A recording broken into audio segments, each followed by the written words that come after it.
Bueno, continuamos con nuestra próxima charla. Tenemos a Félix Páez de AMSAT-EA, que nos hablará sobre el satélite ASAT-2 USAT-1 que están desarrollando. Y Félix dará la primera parte. En la segunda parte tenemos a Pedro Olmos. Sí, voy a usarlo aquí.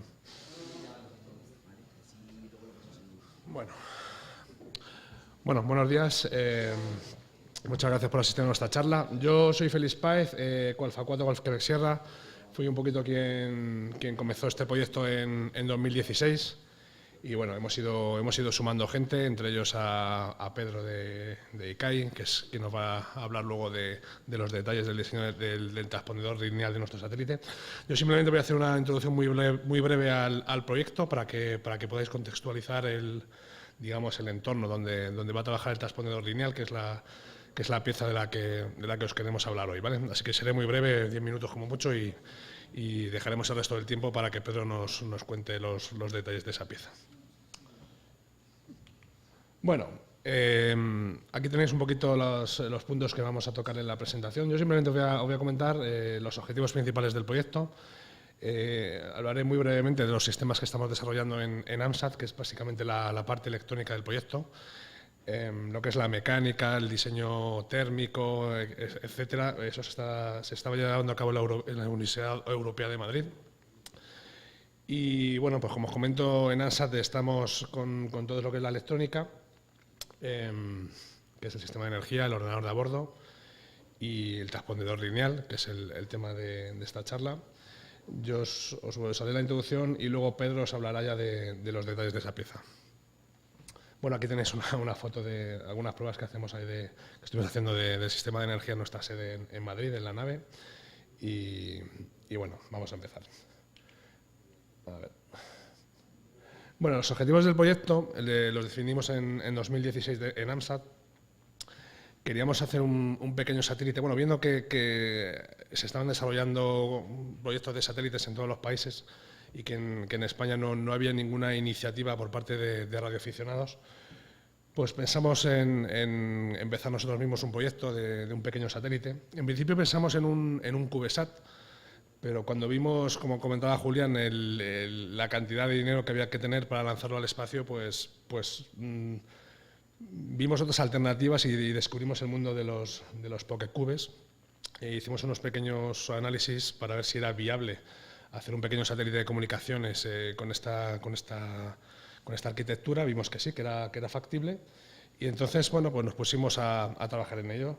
Nosotros, como radioaficionados que somos, lo que queríamos era pues hacer un satélite para radioaficionados, y pensando en el operador, ¿no?, en la persona que está abajo con su walkie-talkie, pues pensamos en que su principal uso fuera comunicaciones en FM. No obstante, después de los primeros análisis, nos dimos cuenta de que era más versátil, en vez de hacer un sistema que recogiera una señal FM, la demodulase, sacase la información y la volviera a modular en FM, pero en la banda de bajada. Era más cómodo técnicamente hacer directamente un transpondedor, es decir, una pieza que copiase una banda en otra directamente. No de modular y luego modular, sino directamente copiar una banda en otra. En cualquier caso, bueno, esto nos permite, nuestra idea inicial de usar comunicaciones en FM, pero también nos permite usar banda lateral y modos digitales de baja energía. Con lo cual, pues es un satélite muchísimo más versátil. Pensamos en la subida en VHF y bajada en U, que si os dais cuenta va un poco en contra de lo que hace todo el mundo hoy en día, que es bajar en VHF, porque se prima más que la recepción sea fácil, por tema de que en un colegio, por ejemplo, pues con un simple receptor no tengas que estar corrigiendo Doppler, sino con un simple receptor de FM, pues con un walkie-talkie puedes recibir sus comunicaciones. Pero nosotros pensamos, por ejemplo, en un operador trabajando en half duplex con pocos medios que pudiera alcanzar el satélite fácilmente, ¿no? Desde ese punto de vista es más fácil subir en V y bajar en U. Y ese fue el motivo un poco de ir un poco a contracorriente y subir en VHF. Sobre los componentes, pues igual que en el caso de Julián y de muchos satélites que se están haciendo hoy en día, los componentes que utilizamos son componentes comerciales no pensados para espacio, pero que son componentes buenos, son del sector del automóvil, tienen calificación para ello.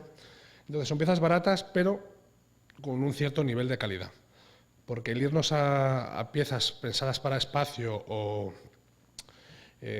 o del sector militar ya empiezan a subir el precio muchísimo. Para que nos hagamos una idea, por ejemplo, un ordenador de a bordo calificado para espacio puede costar 6.000 euros directamente. Nosotros usamos ordenadores que son, como el de Julián, una T-Mega o en nuestro caso un PIC, que son menos de 5 euros la pieza. Eso tiene impacto en el diseño que haces. Tienes que tener en cuenta que tu pieza puede fallar. Entonces tienes que ser inteligente y diseñar el circuito de tal forma que sepas que esa pieza puede presentar fallos. Es un reto en sí mismo, pero desde luego el orden de magnitud del dinero que necesitas es muchísimo menor.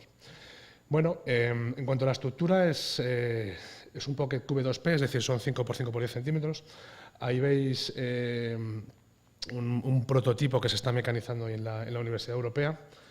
Y bueno, con esta superficie tenemos bastante más espacio para paneles solares, lo cual, digamos, nos permite captar mucho más energía. En el caso, por ejemplo, de Julián, él despliega paneles para tener más superficie de panel solar. Nosotros, como tenemos 10 centímetros, ya somos capaces de captar una cierta cantidad de energía, en torno a 1 vatio por cara.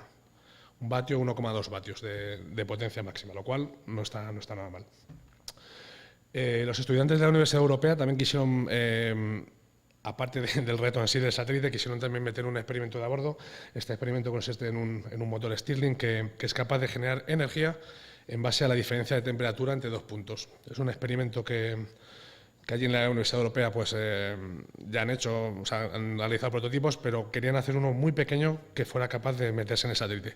Esto nos ha creado algunas complicaciones porque ya es una carga presurizada, aunque muy baja presión, a media atmósfera, y eso implica más costes, más pruebas y tal. Es una cosa que no habíamos previsto que complicaría tanto el proyecto, pero bueno, pues nada, lo hemos asumido también como un reto propio.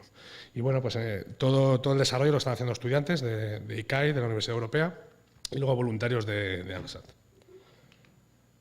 Bueno, como os comentaba, los sistemas que estamos desarrollando en ANSAT son el sistema de energía, el ordenador de a bordo y el transpondedor lineal.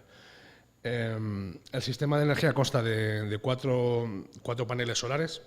No llevamos paneles en los extremos porque ahí van las antenas y el motor Stirling requiere un orificio que esté expuesto al espacio para obtener la diferencia de temperatura que necesita para funcionar. El sistema de EPS pues, tiene también los chips MPPT que obtienen la máxima potencia posible de los paneles solares. Son los mismos que utiliza Julián en su satélite, los SPV 1040. En principio utilizamos los LTC 3129 que se usaron en el $50 SAT, porque era una pieza que ya estaba aprobada en el espacio y nos daba garantías. Pero una vez descubrimos que los SPVs también se habían utilizado en el espacio, que era lo único que nos había echado para atrás al principio, pues decidimos incorporarlos, porque tienen la ventaja de que sí que incorporan un sistema activo de captar el punto de máxima potencia. Los LTCs de lineal, que son piezas muy buenas y, como digo, también se han usado en el espacio, tienen el problema de que puedes elegir un punto estático donde tú le dices que es el punto de máxima potencia, pero no lo puedes mover. O sea, si cambian las circunstancias en las que está trabajando el panel, el chip no es capaz de reaccionar, cosa que el SPV sí. Esto es sustancial porque en un satélite tan pequeño que la energía es tan importante, hay que intentar rascar cada milivatio, ¿vale? Bueno, el sistema de energía al final se capta la energía de los paneles y se suelta también un bus de forma típica. Nosotros no lo regulamos, es decir, la propia regulación del MPPT deja como 4,5 voltios en el bus, pero luego no sumamos todos los paneles y los metemos a un regulador, sino que, digamos, cada cara fija esa tensión y pensamos que será más o menos estable. Puede variar un poquito, pero no será mucho, ¿vale? El ordenador de a bordo, ahora lo veremos, es un PIC, es un 18F45K22. Y luego, bueno, el transpondedor lineal, pues ya lo veréis, que está hecho a base de componentes discretos. Vale, el sistema de energía, bueno, aquí veis las primeras pruebas que hicimos con los LTCs. Compramos directamente unas placas, porque era muy cómodo, ya estaban hechas, simplemente era enchufarlas. Y ahí estuvimos probando, haciendo pruebas de carga y descarga de batería. Para ello usamos un sistema muy rudimentario, pero que funcionó bien. Como podéis ver, pues era una estructura móvil y unos paneles de 1 vatio también, no lo mismo que utilizaríamos finalmente. Pero bueno, con esto hicimos unas pruebas y pudimos ver que el sistema de energía funcionaba bien, que cargaba y descargaba correctamente, así que bueno, pues pudimos validar el circuito. Luego cambiamos esos LTCs por los SPVs y vimos que, bueno, que funcionaba pues todavía mejor, ¿no? Como os comentaba, bueno, el EPS al final su función es suministrar una tensión más o menos estable y la máxima corriente posible, tanto al ordenador como al transpondedor lineal. Nosotros hemos fijado la tensión en el bus en torno a los 4,3 voltios, un poquito más del máximo de la batería. Pero bueno, tenemos digamos, un transistor que actúa como de puerta, de tal forma que la CPU puede cortar o habilitar la carga de la batería. Entonces eso ya lo baja a 4,2, 4,1, siempre por debajo del máximo de la batería, ¿vale? Como os comentaba, tenemos 4 paneles solares que ocupan las caras largas y una batería de litio pues, de 1 amperio hora. Aquí bueno, podéis ver pues, un poquito las placas que usamos para pruebas. Ese es nuestro primer prototipo de placa, más que nada para hacer una prueba de fabricación. Luego realmente no se llegó a utilizar. Pero bueno, veis un poquito que empezamos como con placas de prototipos uniendo cables y luego ya hemos ido evolucionando hacia pruebas ya con PCBs. Estas son las primeras versiones que hicimos de las placas del sistema de energía ya con los SPVs. Al principio pusimos conectores, pero decidimos quitarlos porque no nos parecían fiables. Al final lo que se hará será soldar con cables a mano las conexiones entre las placas. Puede parecer muy rudimentario, pero nos parece mucho más fiable que un conector de plástico. También las líneas importantes van duplicadas, las líneas de tensión, de masa, para asegurar que no haya ningún problema de conexión entre las placas.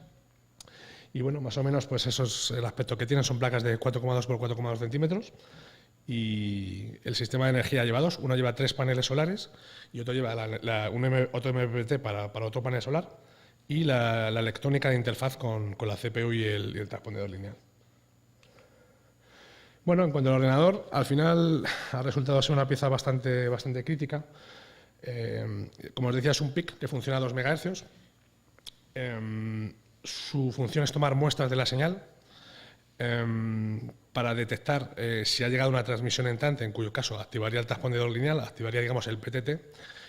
También toma muestras para ir viendo si hay ceros y unos en la señal para detectar telecomandos. Nosotros hemos elegido una modulación que no es muy eficiente, pero es muy sencilla, que es ASK, ¿vale? Se mete un nivel para el 0 y otro para el 1. Esto es así porque la CPU es muy sencilla, no tiene potencia para hacer cosas más complejas y bueno, aunque sea digamos un poco costoso hacerle que entienda un comando, pues no pasa nada, lo transmitimos todas las veces que sea necesario hasta que lo coja, ¿vale? Para CRC usamos código Golai 2412, son 12 bits de redundancia, es un código que se ha actualizado muchas veces, es un código muy bueno y en principio los comandos van a tener la pinta de 4 bits para el comando y 8 bits para el valor. Esto es así porque tenemos 256 bytes de EEPROM y con eso guardamos persistencia. Es decir, uso como cada posición de la EEPROM como un comando, ¿no? Imagínate, la posición 0 puede ser establecer el valor de squelch a tanto, ¿no? Pues yo le mandaría el comando set 055, ¿vale? Entonces tendríamos como todos esos comandos. Bueno, en realidad 16 comandos con 256 valores. Y bueno, como digo, aparte la CPU también tiene la tarea de leer los sensores y generar la baliza Morse y la telemetría. En principio será Morse, pero también es fácil hacer FSK porque al fin y al cabo son 2 señales PWM de distinta frecuencia. Y bueno, pues también es importante que cuando la CPU deje de funcionar por el motivo que sea, no moleste. Es decir, si se muere la CPU, que el transmisor quede activado y se pueda seguir utilizando el satélite como un repetidor, aunque la CPU no sea capaz de generar telemetría. Bueno, este es el primer prototipo que hicimos del ordenador. Le pusimos un pequeño altavoz para poder debuguear vía Morse. He empezado a aprender Morse a base de debuguear así. Y bueno, esto es una versión ya un poquito más avanzada. En estos meses ya vamos a generar una placa que sea prácticamente la definitiva. Y bueno, el transpondedor lineal, esto lo voy a dejar claro que lo cuente Pedro.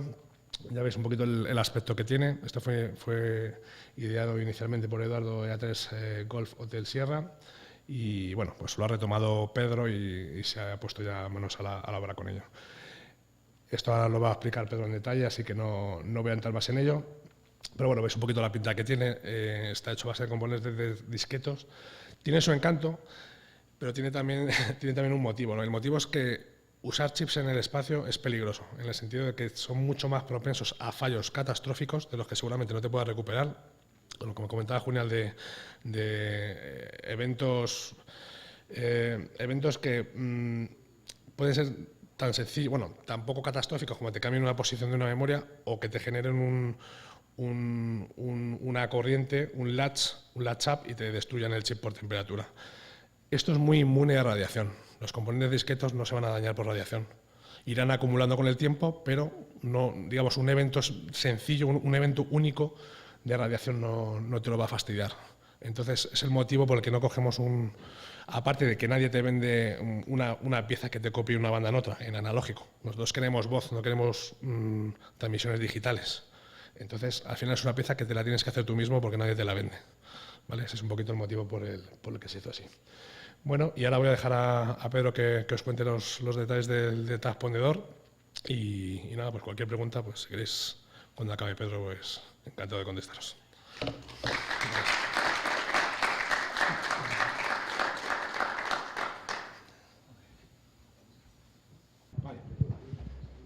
Venga, gracias Félix por la presentación.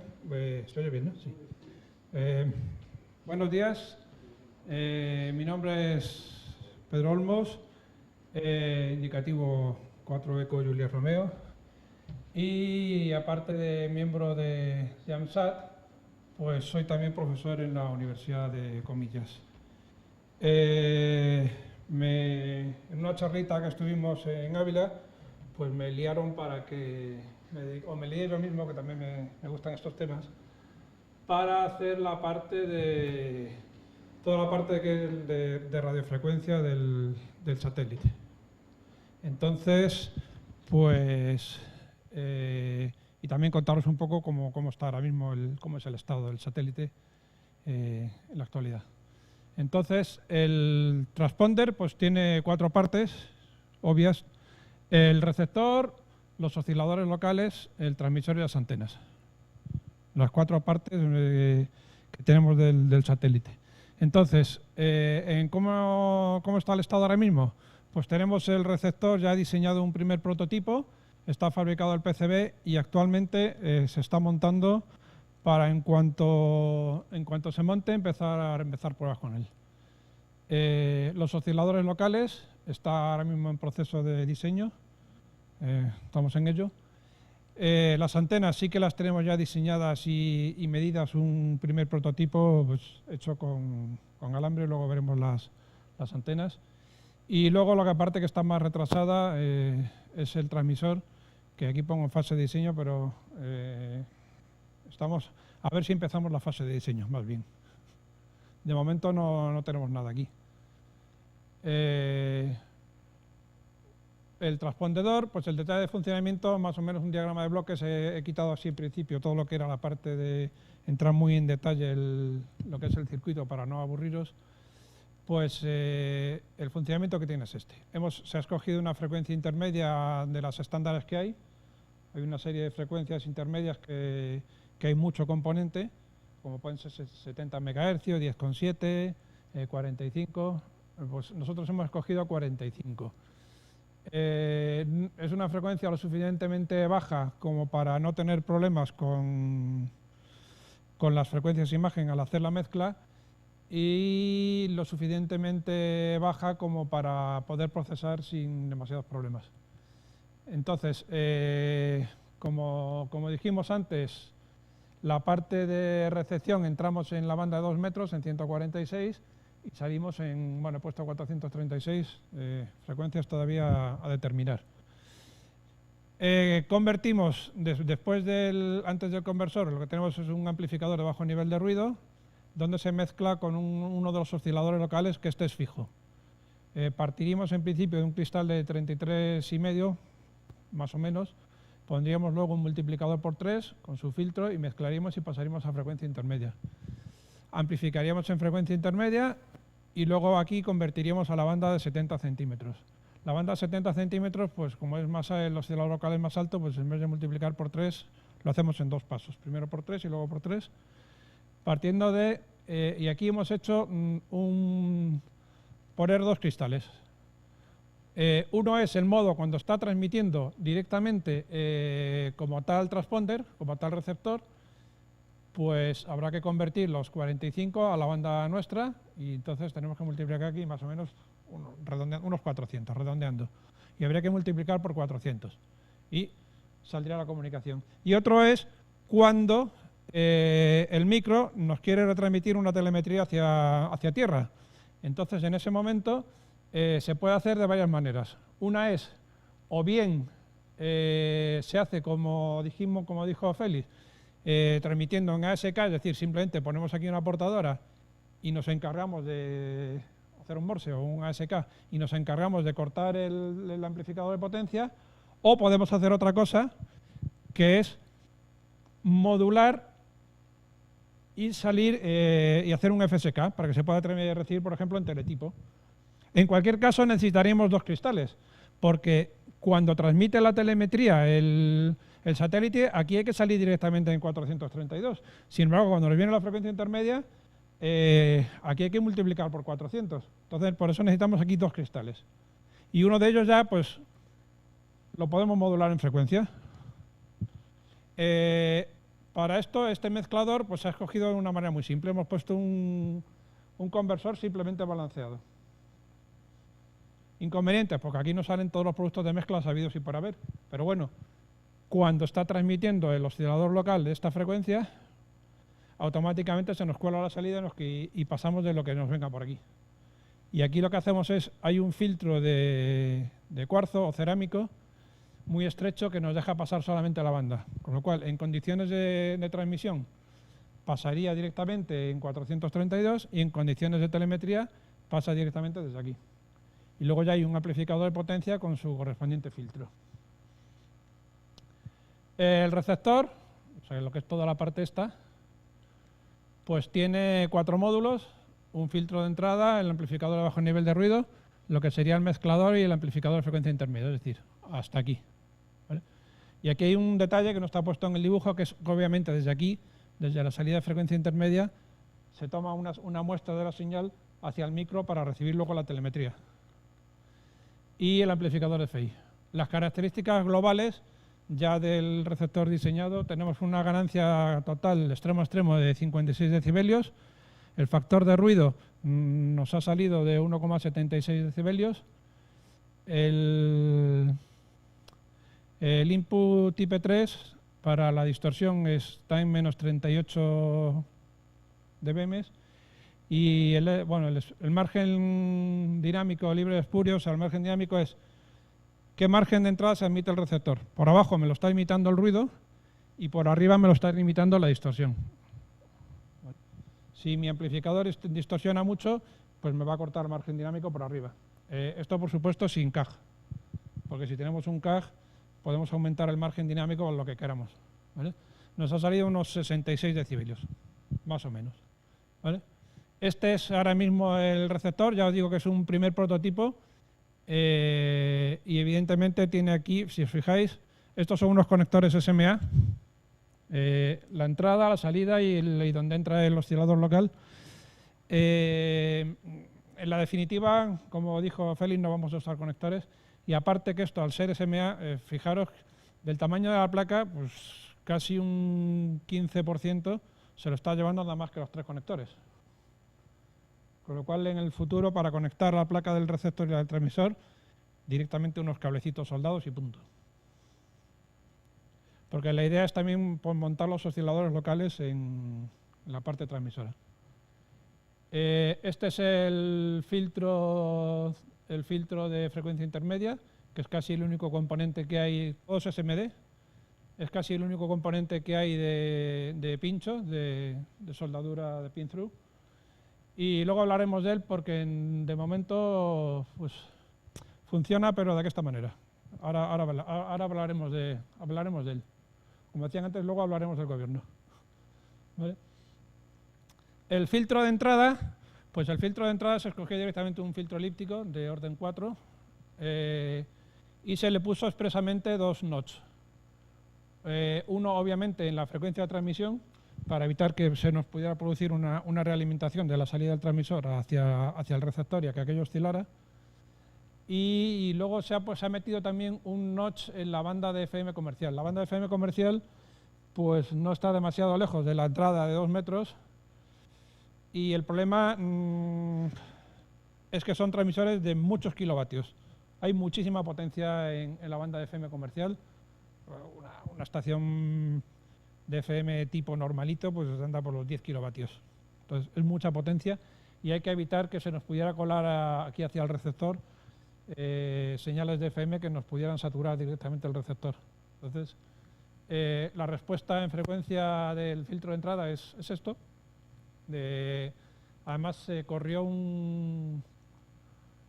por la tolerancia de los componentes, se corrió el método en Monte Carlo 1500 veces.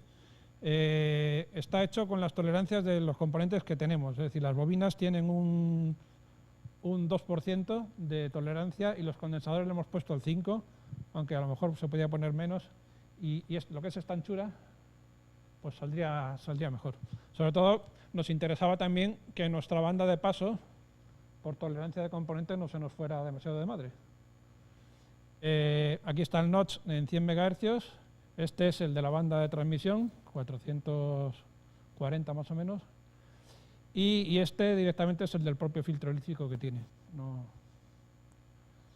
Esta es la misma simulación, pero usando el modelo que nos da el fabricante de las bobinas. O sea, las bobinas tienen su resistencia serie, su capacidad parásita, y se ha hecho simulaciones usando directamente a las bobinas. Entonces, bueno, pues, y aquí ya nos hace una estimación de las pérdidas, pues salen unos 0,8 decibelios más o menos lo que va a perder este filtro.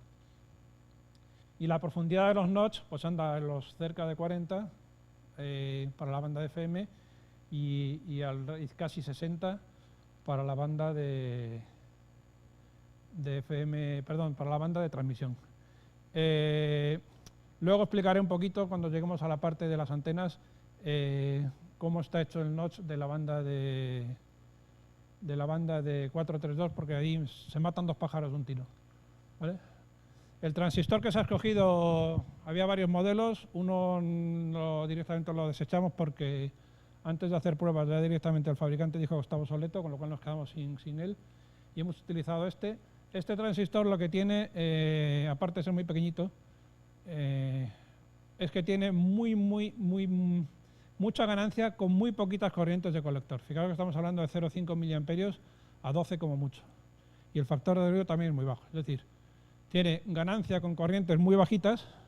Como dijo él, vamos a usar todo componentes discretos. Está todo hecho a transistores, aquí no hay ni un solo chip. Tiene muy bajo nivel de ruido y muy pequeño tamaño. Pero como siempre, en todo tiene sus peros, ¿vale? Y tiene también sus inconvenientes.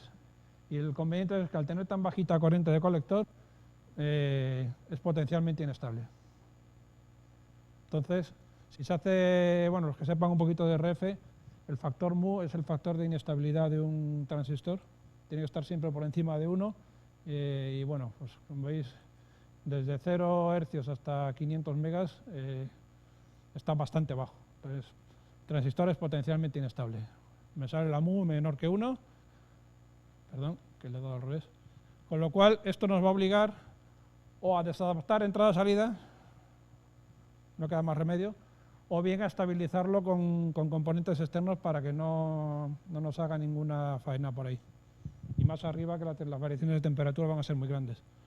Entonces, ha habido que en el caso del amplificador de bajo nivel de ruido directamente se ha desadaptado porque hemos ido buscando no la impedancia para adaptar la impedancia de entrada, sino hemos ido buscando la impedancia de mínimo ruido. Entonces ya directamente está adaptado. Desadaptado. Y luego en la parte de FI sí que ha habido que estabilizarlo. Luego contaré un poquito el esquema para tampoco quiero entrar en mucho detalle para no aburriros, ¿no? Esta es la simulación con componentes reales del amplificador de bajo nivel de ruido. Como tiene ya un circuito resonante en salida, pues queda como el filtro de entrada, pero aquí queda muchísimo más estrechito lo que es la frecuencia de resonancia del tanque que tiene el transistor.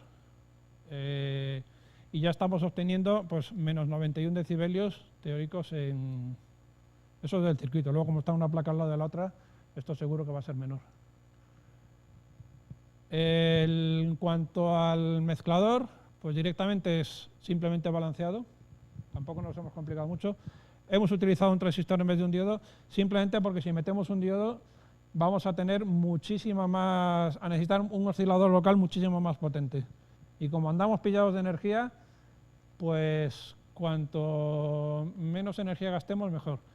El diseño es muy tonto, directamente entramos todo por la base del transistor, y hay aquí dos pequeños filtros, muy tontos también, muy simples. Este es un paso banda a la frecuencia de radio y este es un paso bajo a la frecuencia del oscilador local, para que no se nos vaya ni el oscilador local para allá ni la RF para acá. Simplemente ya está. Y este es el tanque que está sintonizado ya directamente a la frecuencia intermedia. Simple, no balanceado, con un transistor. Necesitamos menos, por lo que he dicho, menor potencia de oscilador local. Y usamos para todo el mismo transistor, ¿vale? Sale aproximadamente una ganancia de unos 7 decibelios y el input IP3 pues de menos 1 dBm. Este es el espectro guarrete que sale, esto sin filtrar. Como es un mezclado simplemente balanceado, pues aquí tendríamos esta sería la frecuencia del oscilador local, este sería mi RF, y aquí tendríamos en 45 MHz mi OL. Y salen todos los productos de mezcla sabidos y por haber. Esto está hecho con una tensión de entrada de 1 milivoltio, o sea, menos 60 dB, lo cual me sale una ganancia de 7 decibelios. Y la tensión del oscilador local, pues 0,15 voltios. Estuvimos haciendo pruebas, subiendo la tensión del oscilador local y bajándola. Y al final vimos que con esta tensión de entrada para ese esquema que teníamos, era cuando nos daba las mejores prestaciones. Si esto lo pasamos luego por el filtro de frecuencia intermedia, el filtro de cristal, pues nos queda evidentemente mucho más bonito. Tenemos aquí las pérdidas del filtro, queda prácticamente mi FI, y a muchos dBs por debajo ya productos de mezcla de otro orden. Esta es la respuesta del filtro, esto es medido, esto no es simulación, esto es medido. Y efectivamente,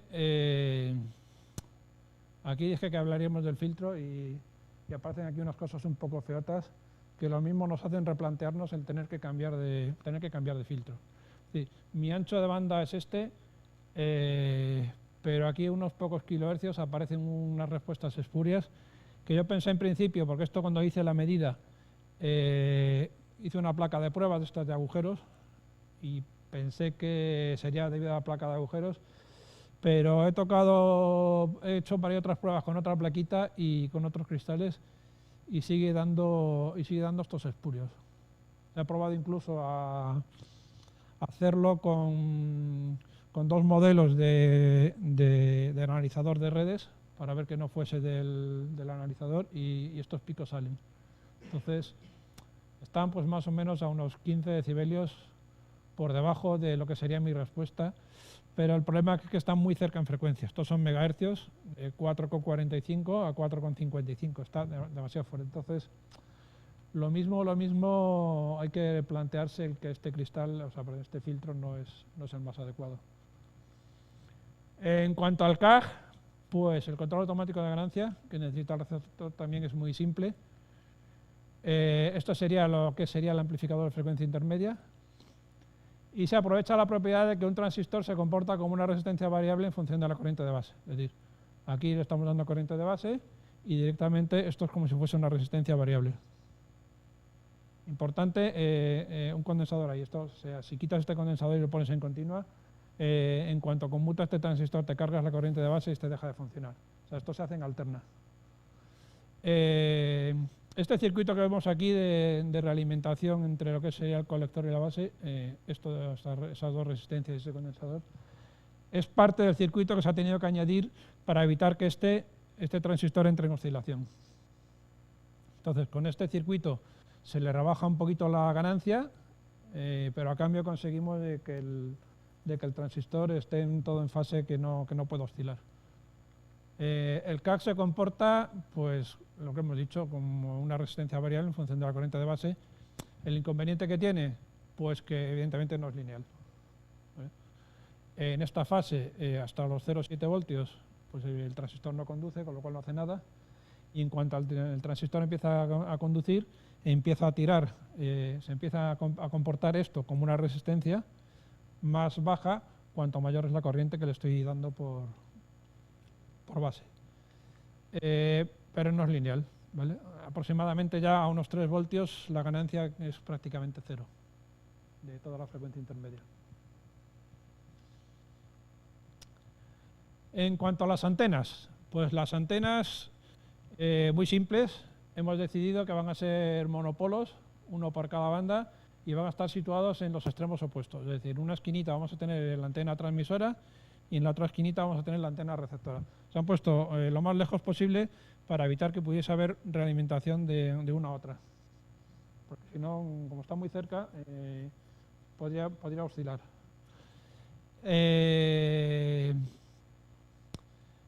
La antena hemos decidido usar un material de estos que son materiales de estos con memoria, concretamente uno que se llama nitinol. La idea es tenerlos enrollados antes del lanzamiento y en cuanto esté en el espacio y le dé la radiación solar, el hilo se empezará a calentar y se estirará. Algo parecido a lo del muelle, pero esto es más pequeñito, ¿no? Perdón, a lo del muelle, a lo de la cinta métrica.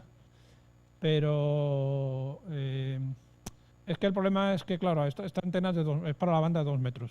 Si estamos hablando de un monopolo, pues 2 metros, la longitud de onda, un monopolo tendría que ser la onda cuartos. Estamos hablando de al mínimo 50 centímetros. Entonces, meter 50 centímetros de cinta métrica es mucho, no cabe. Entonces, por eso hemos recurrido a usar el material se llama nitinol, un material con memoria, a 100 grados recupera su forma original. ¿Vale? Son 2 monopolos, pero además cada una de las antenas va a actuar como contraantena de la otra. Para que, si nosotros imaginamos que estamos en la antena receptora, ahí es el punto de alimentación, este sería el vivo, y todo el cuerpo del satélite más la antena transmisora sería lo que sería el otro polo del dipolo, un poco entre comillas, ¿no? Dipolo entrecomillado. Y exactamente igual para la transmisora, es decir, si estamos transmitiendo aquí en el punto de alimentación, esto debería actuar como contraantena. ¿Esto qué obliga? A que evidentemente, si yo estoy recibiendo en 2 metros, aquí en este punto tiene que haber un cortocircuito para 2 metros. Y al revés, cuando estoy transmitiendo 70 centímetros, aquí donde está el cuadradito rojo, en 70 centímetros, aquí debería haber un corto. ¿Vale? Entonces, hay que añadirle al circuito unos componentes para que yo aquí tenga en 144 un corto y aquí tenga en 432 un corto. ¿Vale? Entonces, lo que he dicho, que la impedancia que se presente en la banda opuesta tiene que haber un cortocircuito. Este es el diagrama simulado de la antena receptora, la de 2 metros. Si os fijáis bien, como las antenas no están justamente en el centro de cada cara, sino que están en un extremo, el diagrama de radiación sale un poquito torcido. Entonces, fijaros que esto en teoría debería estar justo centrado aquí en 180 y en 0, y la máxima radiación en 90, y sin embargo no, la máxima radiación sale un poquito inclinada, y el nulo pues sale también un poquito inclinado. Bueno, esto es una simulación en 3D, donde vienen aquí también las corrientes. En cuanto a la antena transmisora, si os fijáis, esto es casi es un dipolo, sale una ganancia de 2 y pico, 2 con algo.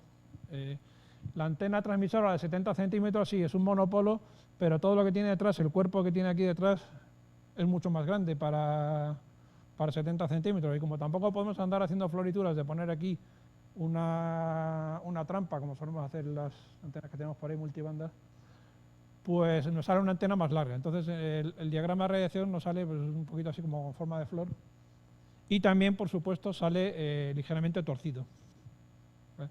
No solamente sale torcido, sino que, claro, si la antena, imaginaos, la transmisora es aquí, hacia este lado, de aquí hacia en este caso hacia vuestra derecha, tenemos más plano de masa que hacia el otro lado, que prácticamente no tenemos nada.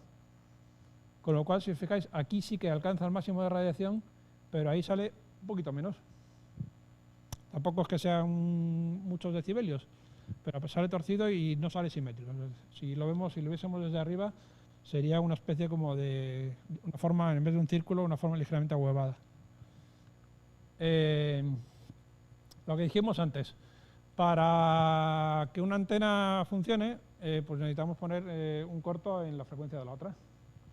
Entonces, la distribución que van a tener dentro del satélite van a ser, aquí van a estar las dos placas, la transmisora y la receptora. En un caso vamos a tener la antena 70 centímetros y en el otro caso vamos a tener un cablecito para la antena receptora de 2 metros. Entonces, primer caso, estamos recibiendo con la antena de 2 metros, usando la antena transmisora, tendríamos que poner un corto exactamente ahí. ¿Vale? Aquí necesitamos tener un corto a 144.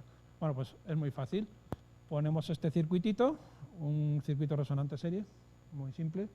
Esto se supone que a la frecuencia de 144 es un corto. Como para añadir este circuito desadaptamos un poco la salida del amplificador de potencia, pues hay que colocar este otro condensador para que el circuito quede adaptado. ¿Vale? Entonces, hechas unas simulaciones para también teniendo en cuenta el modelo real de inductancia, es decir, el modelo del fabricante de la inductancia. Sale pues prácticamente un corto a la frecuencia de 144, pues exactamente salían 0,446 ohmios, y a la frecuencia de 432 pues está prácticamente adaptada. Sale pues 49,4 menos J1, o sea, prácticamente funciona bien. ¿Vale? En cuanto a la antena receptora de 2 metros, pues aquí tenemos un problema, porque si aquí está la máquina Stirling, aquí no tenemos forma humana de añadir una placa de circuito impreso, y más que nada porque aquí tiene que estar el hueco para la diferencia de temperaturas. Entonces ahí no podemos poner circuito ninguno. Entonces yo tengo que poner un corto aquí, a 432. Pero claro, evidentemente mi circuito está ahí. Perdón. ¿Vale? Yo tengo que poner un corto ahí. Yo tengo que poner, no un corto, tengo que poner un corto ahí. Ahí tengo que poner otra cosa, de tal manera que yo aquí tenga un corto. Entonces, bueno, la solución más fácil es, si esta línea mide lambda cuartos, aprovechando que son 70 centímetros más el factor de velocidad, me viene a quedar que este cable viene a ser unos 11 centímetros. Perfecto. Porque si estos son 10, podemos perfectamente, sin tener que dar ni mucha vuelta al cable, ni que el cable me quede corto, lo que hago es, en vez de poner aquí un corto, pongo ahí un abierto. ¿Vale? Entonces, el circuito que hay es este. Tiene la simulación ha utilizado directamente un trozo de coaxial. La simulación se ha realizado usando el cable coaxial este finito que hay, el RG174, imagino que lo conocéis, un coaxial fino, y poniendo un abierto. Se pone un abierto que es un circuito LC en paralelo.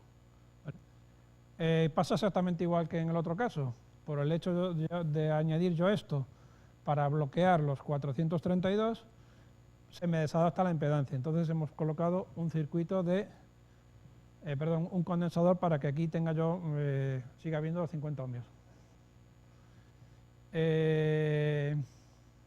Esta es la simulación teniendo en cuenta las pérdidas en las inductancias y las pérdidas del cable de RG174. Bueno, pues queda un poquito, no queda un corto, queda un poquito menos debido a las pérdidas del cable. Tenemos un trocito de cable, me queda 1,6 ohmios. Si os fijáis aquí, en ningún momento se ve que el centro donde está adaptado, si os fijáis, en ningún momento se ve que en 144 esté adaptado. Es que es así, porque el transistor se ha escogido para la impedancia de mínimo ruido. Pero la impedancia de mínimo ruido no está adaptada. La impedancia de mínimo ruido quedaba una por ahí más o menos, por ese punto. Por eso esto no está adaptado a 144. Hicimos un prototipo, básicamente es muy simple, es una caja de 5x5 por 10, le pusimos 2 conectores para hacer pruebas. ¿Vale? Para hacer pruebas, cuando medíamos la antena, esta es la transmisora, la de 432, pues directamente aquí quitábamos el cable y colocábamos un corto. Un taponcito, esto es un coaxial que lleva un corto. y al revés. Entonces, las medidas que hicimos, pues hemos tenido un poquito de suerte, no es que sea ninguna maravilla, pero está por debajo de 10 decibelios, estos son 10 decibelios por división, está por debajo de... Estas son unas medidas preliminares que hicimos, pues casi sin ajustar, es decir, pusimos los cables, cortamos un poquito a ojo y estuvimos haciendo medidas. Entonces, veis, está un poquito por debajo en frecuencia, o sea, habría que quizás haberla recortado un poquito más. Esta es para la banda de la receptora, la de 2 metros, tiene una relación de onda estacionaria razonable. En carta Smith, pues bueno, pues la frecuencia está ahí, tendría que haber salido aquí un poquito más centrada. Aquí todavía hay un poquito de margen de mejora, ¿vale? Además hay que tener en cuenta una cosa, que esto se hizo usando un cable de cobre, y no se hizo poniendo lo que sería el material correcto, que sería el nitinol. Aunque se intentó escoger el cable de cobre lo más parecido que tenemos, exactamente no es un pelín, pero un poquito más grueso. En cuanto a la de 70 centímetros, pues esta ha quedado un poquito mejor, ha quedado un poquito más adaptada y está más cerca aquí del centro de la carta Smith. Esta ha quedado mejor. Otra medida que nos interesaba era, evidentemente, las medidas de aislamiento. Hemos dicho, tenemos una antena transmisora y una receptora muy cerquita, como pasa, por ejemplo, en los repetidores, ¿no? Los repetidores sabéis que necesitan unos filtros a cavidad, pues porque están muy cerca el transmisor y el receptor, aparte de frecuencia. Aquí las frecuencias están un poquito más lejas, pero puede haber problemas de aislamiento, ¿no? Entonces, esto se hizo una medida de aislamiento, pero evidentemente esto no es una medida real. Esto se hizo con el analizador de redes, pinchando antena receptora, antena transmisora y ver cuánto se cuela. Pero hemos dicho, no, esto no es real porque tiene que haber un corto a la otra frecuencia. Entonces, lo que he hecho en esta gráfica es una especie de mezcla entre medida y simulación. Básicamente cogí esto, que me lo dio un analizador vectorial de redes, del aislamiento, y lo añadí a los circuitos que os he enseñado antes. Entonces he hecho una simulación de una cosa mitad medida, mitad simulada, donde me está dando realmente lo que es el aislamiento. Este sería el aislamiento en 432 y este sería en 144 y este sería en 432, pues anda con unos 43 decibelios. Más o menos yo creo que la cosa funciona como Dios manda. En cuanto a la cobertura, pues más o menos el satélite va a estar alrededor de unos 500 kilómetros de altura. Salen unos 4.800 kilómetros. Esto está pintado más o menos a escala. Esto sale unos 63 grados, 120 y tantos grados. Y hemos tomado, suponiendo, una elevación máxima de la antena de tierra de 0,5 grados, una elevación mínima. Porque, hombre, 0,5 grados por encima del horizonte es quizás demasiado bajo. Ahí ya se puede empezar a recibir. Más por abajo, entre que puede que tengas árboles, edificios o alguna colina en el horizonte, pues bueno, más o menos. Las gráficas siguientes que vamos ahora a enseñar, estamos presuponiendo que la antena de transmisor es 1 vatio y no hay ganancia en recepción. Pues esto, hombre, tampoco es muy real, pero tampoco anda muy lejos de la realidad. La potencia del transmisor va a ser un poquito menos, pero vamos a tener más ganancia en recepción. Y también hemos presupuesto que el satélite está pasando por el cenit, es decir, tenemos una pasada del satélite justo cuando estamos nosotros en centro. Entonces, lo que hemos hecho ha sido cómo responde mi satélite, o sea, cómo sería la recepción en función de dónde me encuentro yo. Entonces hemos hecho de momento en 3 puntos, en el Ecuador, una latitud media que hemos tomado Madrid directamente, y en el polo norte magnético. Entonces, como hemos dicho antes, al igual que el otro satélite, el satélite este tiene unos imanes para orientarse, ¿vale? Usa el campo magnético de la Tierra para orientarse. Entonces, si os fijáis, el campo magnético de la Tierra pues no es perfectamente paralelo a la Tierra, es decir, las líneas de fuerza salen del polo sur y van al polo norte, y en cada punto de la Tierra lo que tenemos lo que se llama inclinación magnética. Es decir, sería si cogemos una brújula, la brújula sabéis que si la ponemos en horizontal nos indica el norte, pero si ponemos la brújula en vertical, se llama inclinación magnética, nos da cuánto lejos estamos del ecuador, o sea, nos da la altitud. Si nos ponemos en el ecuador, mi brújula estaría así, prácticamente horizontal, y si nos ponemos en el polo, pues mi brújula estaría o pinchando hacia abajo o pinchando hacia arriba, como lo veis, si es polo norte o polo sur, ¿no?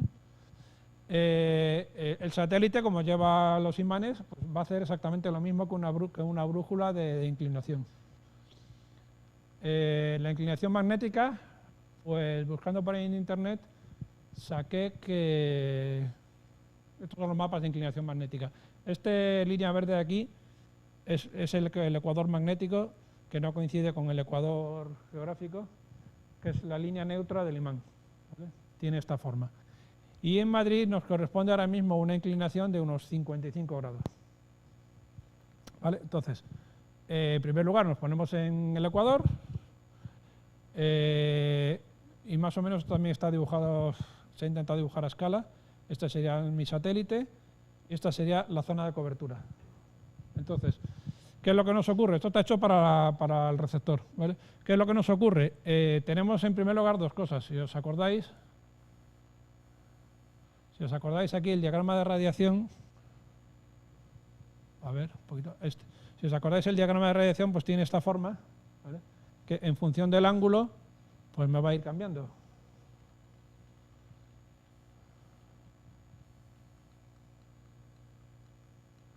¿Vale? Entonces, y por otro lado tenemos también que cuanto más me aleje yo del punto del cenit, si tengo el satélite en el cenit, pues lo tengo a la mínima distancia posible, ¿eh? Mientras que si el satélite se me está yendo hacia allá o viene de atrás, lo tengo cada vez a más distancia. Entonces, para estas gráficas se han tomado en cuenta el diagrama de radiación de la antena y la distancia del satélite. Cuanto más lejos, cuanto más esté el satélite en el horizonte, voy a tener menos señal. Entonces, bueno, pues si estamos en el ecuador, pues la potencia recibida más o menos en el pico serían de unos menos 105 dBm. Estamos suponiendo que para banda lateral única necesitaríamos unos menos 137 dBm, si suponemos que el receptor tiene unos 5 decibelios de factor de ruido. Perdón, 3 decibelios de factor de ruido. Menos 140 es el umbral de ruido, o sea, el propio ruido térmico. Entonces, a partir de ahí habría que sumar lo que sería el ruido del receptor. Entonces nos sale aquí que, evidentemente, cuanto más nos alejamos, menos nivel de señal tiene. Y además, pues nos sale aquí un poquito dibujada lo que sería la forma del diagrama de radiación de la antena, ¿vale? Entonces, bueno, en el ecuador las cosas no pintan demasiado mal. Si tomamos una latitud intermedia, pues resulta que, como hemos dicho, que la inclinación magnética del satélite en Madrid es de 55 grados, pero resulta que la latitud de Madrid son 40 grados más o menos, pues mi satélite va a estar inclinado 15 grados. No lo voy a tener alineado, voy a tener el satélite inclinado 15 grados. Entonces, si tengo el satélite inclinado 15 grados, el diagrama de radiación de la antena se va a girar. Y no voy a tener el máximo más o menos. Ya de por sí está un poquito girado, ¿no? Pues todavía por la inclinación del satélite se me va a girar un poquito más. Entonces, pues bueno, esto aquí abajo, no lo he dicho antes, son directamente kilómetros, ¿vale? Kilómetros suponiendo que el satélite está justo en el cenit, en Madrid. Si yo me sitúo a 2.400 kilómetros, de ahí un poquito por abajo por Cabo Verde, por ahí más o menos, un poquito más abajo de Canarias, pues voy a recibir pues aproximadamente menos 125. Y luego, pues hacia el norte, pues tengo aquí una bajada que aquí ya casi se me pone muy cerquita del límite. Estos son menos 135 dBm. Aquí lo mismo me va a hacer falta una antena un poquito de más ganancia. Y la siguiente es el nivel de señal que esperamos recibir en el polo. En el polo el satélite estaría pinchado directamente, bueno, sería polo magnético, no geográfico, ¿vale? Estaría directamente el satélite con las antenas pinchando hacia abajo. Con lo cual, como es algo parecido a un dipolo, tendríamos un nulo. Entonces, bueno, pues haciendo también las simulaciones, se ve claramente que tendríamos aquí el nulo de radiación de mi antena, Pero yo pensaba, antes de hacer esta gráfica, yo pensaba que en el polo iba a estar la cosa, que no se iba a recibir nada. Tampoco nos preocupaba mucho porque en el polo casi no vive nadie, ¿no? Pero resulta bueno, que salvo que tengas directamente el satélite justo encima tuya, en el momento que te desvíes un poquito, sí que vas a recibir señal, ¿vale? Y tampoco anda demasiado la cosa. Sería, o sea, el diagrama de cobertura sería, pues, visto desde arriba, sería una especie de donut, ¿no? Un nulo en el centro y luego, por último, agradecer a las siguientes personas la colaboración en el proyecto: a Marcos González por el trabajo en el receptor, a David Clemente por el trabajo en las antenas, y José Antonio Font por el trabajo con los osciladores locales, y por supuesto al personal del laboratorio y los talleres, que cada vez que andamos con una historieta siempre dándole la castaña. Oye, mira, móntame esto, oye, hazme tal. Pues han trabajado muy bien. Muchas gracias.